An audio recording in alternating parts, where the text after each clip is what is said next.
And I think when you're trying to plan out these things, one way of approaching it, like let's say the morning routine that I find helpful to work with people on is the idea basically of, make a list of everything you need to do from the time you get up until you leave for work or start working. And look at how long each thing should take. And, so you estimate the completion time and list it next to it. Because then what you see is if the amount of things you're supposed to be doing is actually longer than the time actually available, clearly the plan's not working. Yeah. Yeah, and then you can basically figure out what could you do at night to compensate?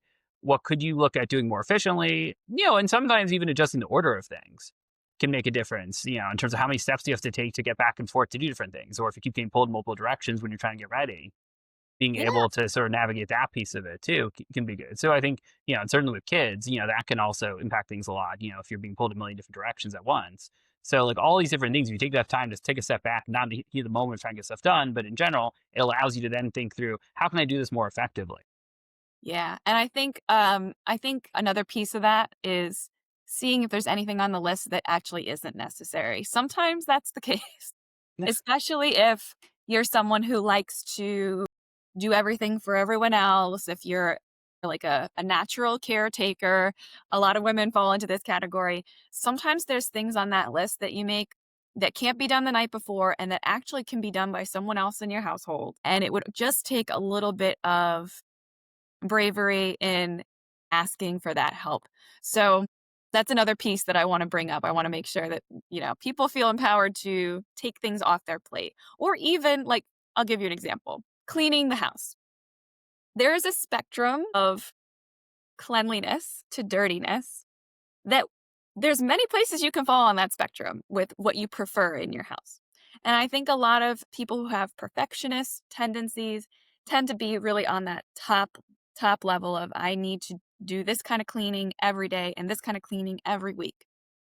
But really, it's one of those things that we think of as a must, but actually there's a spectrum and we can actually decrease that without a big impact to our lives. So maybe that means I don't know, clearing out all the shoes and putting them back where they belong. Maybe that means doing that less often. Being okay with a little bit of mess, I think, can also open up a few new places where you could take things off of your list. Yeah, no, I think it's a really good point and figuring out, how to sort of mix between tolerating it being a little messier versus also looking at can you sort of address the bigger issue rather than just trying to problem solve each day. Like, so for example, if there's all these shoes that keep getting messed up, if people aren't wearing half these shoes anyway, to get them out of the a common area. But yeah, 100%. So yeah, there's often you have more control over what skills you want to build and what habits you want to do than we really think we do. So it's nice to exercise some of that control and make things easier for ourselves because we only have so much brain space and willpower. Right. And it's the idea that basically, if you sort of keep doing the same thing over and over again, you're probably not going to get a change that you want. But if you really take that time to figure out what's important to me, what do I want to change, and then to really identify concrete steps to do that, that can be a really good starting point. And so I hope, for all listeners today that, from this, if there are things around the things we talked about that you want to make a change with, to really think about, what's one takeaway from today that you could use to be able to sort of start making the changes that you want. Yeah. And I also want to bring up, I guess, similar to what we were just talking about, is that the the goal of weight loss, often we pack a lot of things that must do's into that goal that don't really have to do directly with fat loss over time, healthy fat loss over time. So if you need help kind of understanding what are the most important habits and what are those superfluous habits that actually we think is important for weight loss, but actually has no direct impact on weight loss, that can really help you simplify your whole process and make it much easier for you to accomplish what you're trying to do. So, for example, with movement, you don't actually have to add a ton of extra movement.